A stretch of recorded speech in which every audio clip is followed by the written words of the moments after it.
Hey, what's up guys? So it's Jeremy with Heartland Speed, and today I'm going to show you the quickest and easiest way to solve your steam port issues on an LS motor. Here's mine right here. I went ahead and took the factory one off, and as you can see here in the top of my LS1 F-body style water pump, I just drilled a hole and tapped it for an 1/8 inch NPT thread. I figured you guys would see that just because it's pretty boring, but you all know how to do that. So I'll show you what's next. I've got the, here's the part number right here. It's here's everything that comes in your kit. It's got these nice little hex head, Allen key bolts, a bolt right here right into your head to hold the fittings down. Each side comes with, this is for the driver's side. This is your passenger. Notice how one has the AN fitting on top, and that'll go to right here where you drilled that hole in your water pump. Each side comes with this fitting right here, and it comes with this really nice power flex. It's rated for 2500 psi, but you won't need that much. It's a power flex hose for your crossover. I'll show you.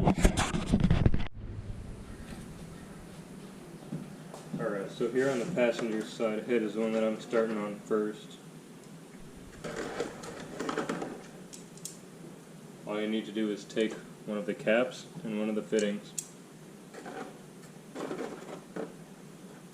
one of your Allen headed key bolts, and you just start threading that on.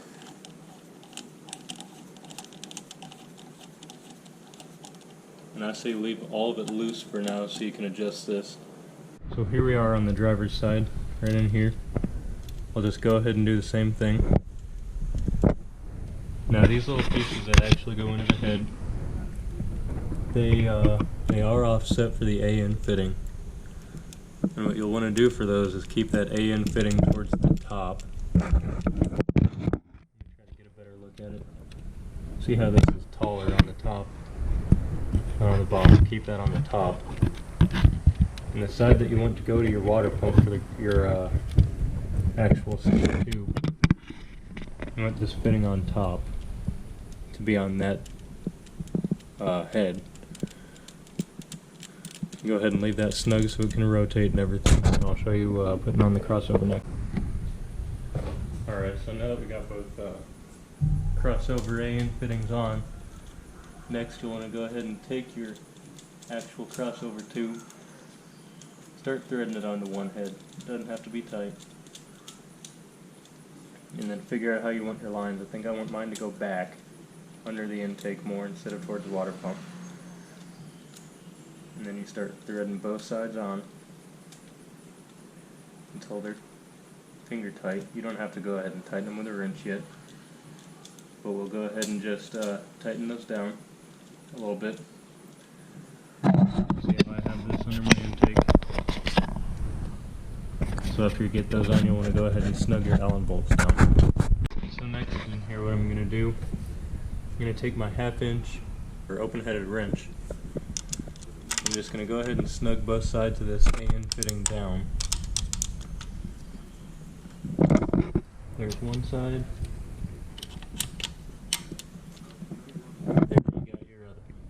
Now that this fitting is nice and tight, let's go ahead and snug those Allen keys down next.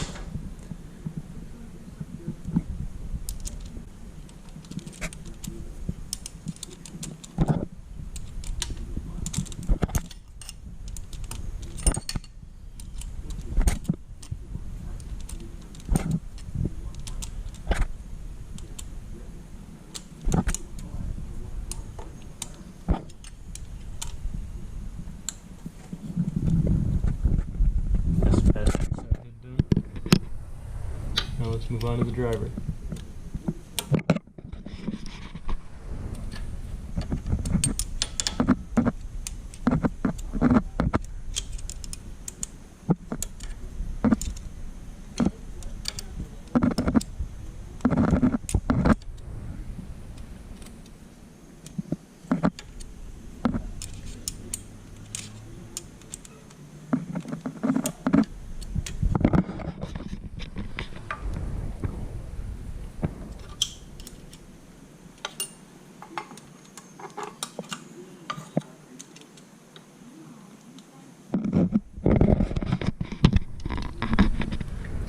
if my fat hands are in the way.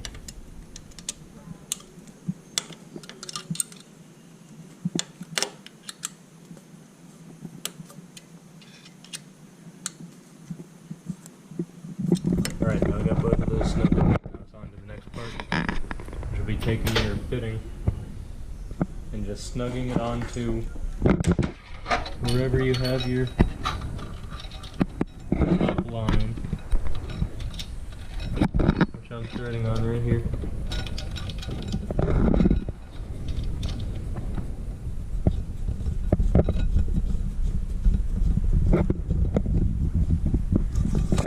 Put it snug enough so it'll stay on, but so you can still wiggle this line. They give you plenty of line here. They give you about, I'm willing to bet about 4 feet. But what you'll do is you'll just go ahead and find how much length of your hose you want. Here I'll need to just cut mine down to about 6 to 8 inches long. And I'll go ahead and tape that off and get ready to cut that line. Alright guys, so next thing you need to do is take your line. I have mine in my vise right here. You go ahead and separate your fitting. It's got this nut down here. It's got the cap, which actually gets threaded to the A end fitting. And then it's got this little olive. So what you want to do is go ahead and slide this bottom end cap onto your fitting, and then you'll get ready to cut it. Now for the high pressure lines like this, they suggest not using. I have a set of AN cable cutters from Jigs. They suggest not using these because it could actually damage the hose, but since this is just going to be used for a maximum of 20 psi, I don't think it's going to be an issue, and I'll go ahead and use this because I don't have a grinder on me to cut this stainless. But I'll go ahead and try to set the camera up and record me cutting this for you guys.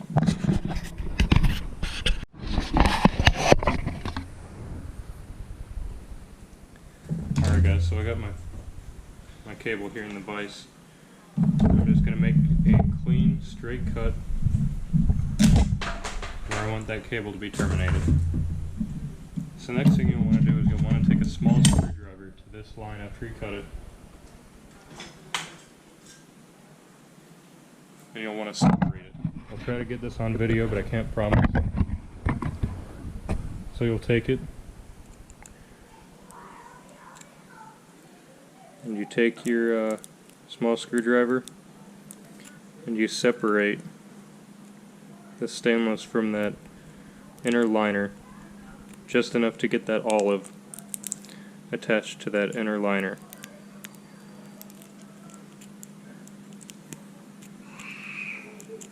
I apologize for the neighbor kids screaming outside. So you'll just separate that like that. Then you'll take your olive, you kind of set that olive on like that. And the best way that I've seen without having a specialty tool is to just kind of take it and press that olive in until you can kind of look into that olive and you see that Teflon lined tube is flush inside. Alright, so the next thing you want to do is take this bottom piece and slide that up so it kind of covers that olive like that.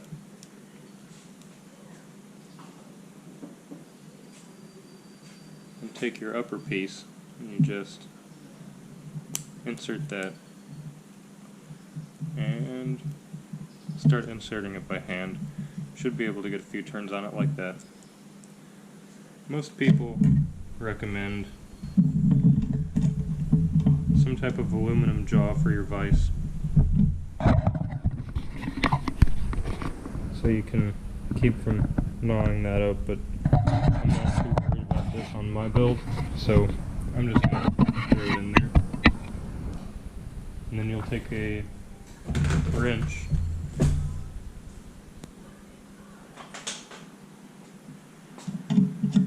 I'm going to use a 1/2 inch in this case.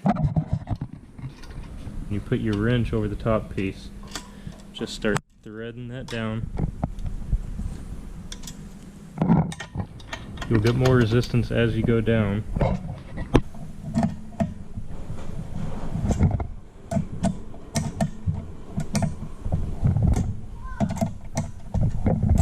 You keep threading that on there.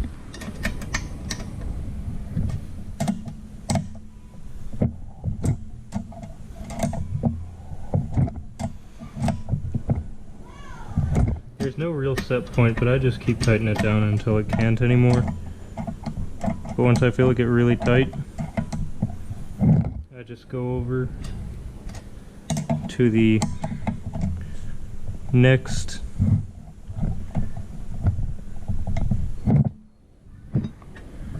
space to where they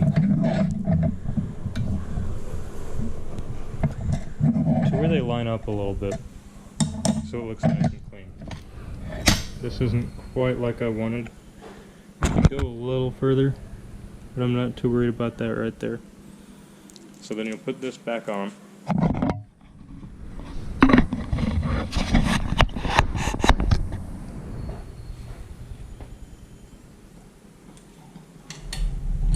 Thread the 90 back on to the head steam port.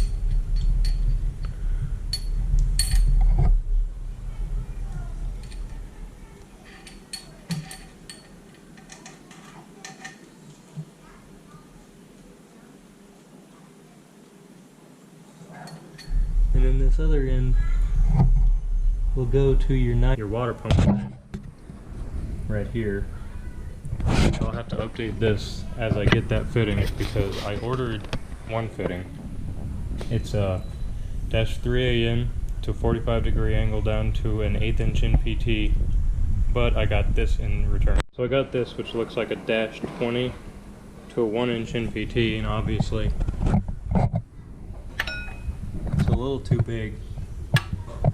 Alright guys, so it's a different day, sorry about that, I had to get that last fitting in. But so for the last part of the easiest way to run your steam tube on an LS, I finally got this little fitting in. It's the 1/8 inch NPT to a -3 AN. I put some Teflon tape around it, and now all I gotta do is spin this into the water pump. The little hole that I made previously. And I'm using a 7/16 wrench. I'm just going to tighten it up until I get it to the orientation that I want, which is pointing probably right at this line. Then all you got to do is hook this line up and spin it on.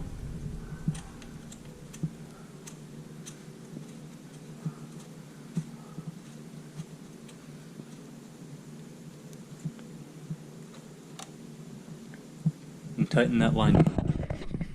So guys, that's the easiest way to run your steam tube on an LS motor. I think that the price is worth it. Total, it was maybe $150 total. So obviously after this you'll want to fill your whole system with coolant and make sure there are no leaks. But besides that, I think that's about it for this.